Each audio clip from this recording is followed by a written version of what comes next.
ก่อนที่จะมีผิวขาวผิวใสแบบนี้ใช้เวลาดนปานใดเนาะอันนี้ก็คือใช้เวลาประมาณ3 ปีเนาะจ้ะเนาะก่อนจะมีผิวขาวผิวใสในนี้เนาะเบื้องผิวหน้าและผิวกายก็คือคนละสีกันแล้วบางคนว่าเป็นคนที่ว่าขาวมาก่อนนู่นนี่นั่นเนาะจ้ะเนาะทุกอย่างเนาะมันล้วนต้องใช้เวลาเนาะจ้ะเนาะมันล้วนแต่ต้องใช้เวลาเนาะใช้ตัวใดใช้หัวเชื้อเร่งขาวนิดาเด้อหลายคนก็อาจจะเคยใช้มาแล้วแต่บางคนก็ใช้บ่ถูกวิธี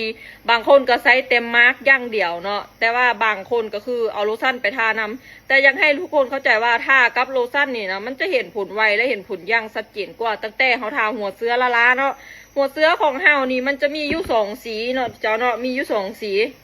บัวส้มเนาะตัวหัวเสื้อสีส้มนี่ก็คือเร่งขาวใสบัวก็คือเร่งขาวอมชมพูและจะมีโลชั่นนำเด้อใช้เป็นเซตแบบนี้ใช้เป็นเซตแบบนี้ทึกยู่เท่าไหร่เนาะหลายคนถามเนาะเซตนี้ก็ทึกยู่